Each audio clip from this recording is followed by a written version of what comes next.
ఎట్టకేలకు తిరుమల తిరుపతి పరకామణి చోరీ కేసుకు సంబంధించి ఈరోజు వైఎస్ జగన్మోహన్ రెడ్డి మాట్లాడుతూ చిన్న చోరీనే కదా అని చెప్పేసి వ్యాఖ్యలు చేయడం జరిగింది. మరి మొత్తానికి జగన్మోహన్ రెడ్డి వ్యాఖ్యల గురించి మరిన్ని విషయాలు తెలుసుకుని మనతో ఉన్నారు టీడీపీ యాక్టివిస్ట్ అమ్మా ప్రసాద్ గారు. సార్ నమస్కారం అండి. నమస్కారం బాబు. సార్ ఏమంటారు, మొత్తానికి జగన్మోహన్ రెడ్డి చిన్న చోరీ అంటున్నాడు, మరి మీ అభిప్రాయం ఏంటి దాని మీద, అంశాల మీద? ఏదైనప్పటికీ కూడా గౌరవ మాజీ ముఖ్యమంత్రి జగన్మోహన్ రెడ్డి గారు ఒక గంట సేపు ప్రెస్ మీట్ పెట్టడం ఇవాళ నాకు ఆయనలో కొంత ఆశ్చర్యం కలిగించింది. మంచి మెచ్యూరిటీ వచ్చింది. మెచ్యూరిటీ ఏ నాయకుడిలోన్నా రావాలనే కోరుకుందాం.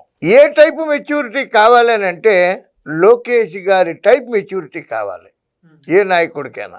లోకేష్ గారు ఏమన్నారంటే, మాకే కాదు మీకు కూడా పరిచయాలు ఉంటాయి, మీరు కూడా కొన్ని పరిశ్రమలు తీసుకొస్తే పరిశ్రమలు తెచ్చిన క్రెడిట్ మీకు వస్తే దాన్ని ఎగ్జిక్యూటివ్ చేసే క్రెడిట్ మాకు వస్తుంది, అంతిమంగా మీరు కాదు మేం కాదు ప్రజలు గెలుస్తారన్నారు. అది మెచ్యూరిటీ. జగన్మోహన్ రెడ్డి గారికి అసెంబ్లీకి రండి, సమస్యల మీద చర్చించండి, ప్రభుత్వం చేసే మంచి పనులను మెచ్చుకోండి, మీకు ఎక్కడైనా తప్పు కనబడితే లేదా ఇంకా బాగా చెయ్యాలి అని అంటే ప్రభుత్వానికి సహకరించండి. వైఎస్ఆర్సీపీ అయినా, తెలుగుదేశం అయినా, బీజేపీ అయినా, జనసేన అయినా, కమ్యూనిస్టులైనా, ఎవరైనా సరే రాజకీయ పార్టీ అనేది ప్రజలు గెలవాలని కోరుకోవాలి, పార్టీ కాదు. ఈ ప్రజలు గెలవాలి అనే దిశగా చంద్రబాబు నాయుడు గారు, లోకేష్ గారు, పవన్ కళ్యాణ్ గారు కష్టపడుతున్నారు. ప్రజలు గెలవాలి అనే దాంట్లో మీరు కూడా సహకరించండి. పరకామణి చిన్న కేసు అని మీరు చెప్పారు. మీరు ఏమన్నారు? $9 అన్నారు. $9 72,000 అన్నారు. అతను టీటీడీకి ఇచ్చింది ఎంత? 14 కోట్లు వాళ్ళ కుటుంబం ఇచ్చింది. ఎక్కడ $9, ఎక్కడ 72,000, ఎక్కడ 14 కోట్లు? 14 కోట్లు ఇచ్చేయండి, ఎన్ని వందల కోట్లు కొట్టేసి ఉంటాడు. ఆస్తిని ఎవరు రాయించుకుని టీటీడీకి 14 కోట్లు ఇచ్చారు?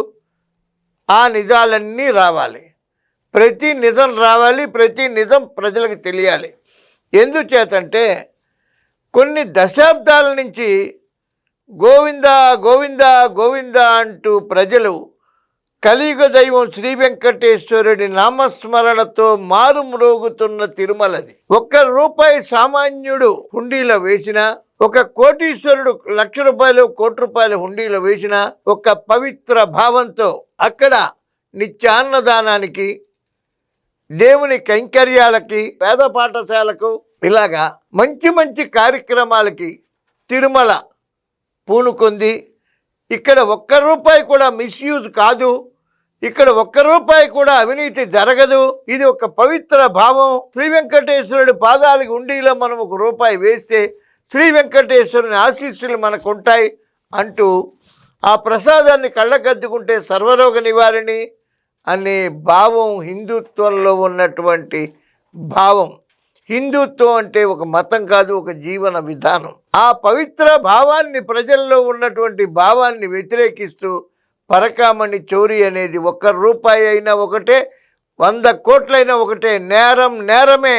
అది పవిత్రమైన డబ్బు, పవిత్రమైన ఆలయం, పవిత్రమైనటువంటి దేవుడు, కలియుగ దైవం. ఈ నిజం తెలుసుకోండి. $9 అంటారు, 72,000, 14 కోట్లు. ఇది ఎలా ఉందంటే పంచ పాండవులు ఎంతమందిరా అంటే మంచం కోళ్ళులాగా 3 అని 2,000 చూపించాడంట.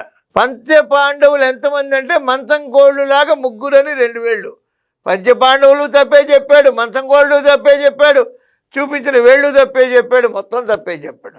ఆ విధంగా ఉంది సార్ మీరు చెప్పింది. $9, 72,000, 14 కోట్లు. వాడు ఎన్ని కోట్లు కొట్టేశాడు? దీని మీద సమగ్ర విచారణ జరిపి దోషులను కఠినంగా శిక్షించినట్టయితే భక్తుల మనోభావాలు దెబ్బతినకుండా తిరుమల పవిత్రత మరింత పెరుగుతుంది.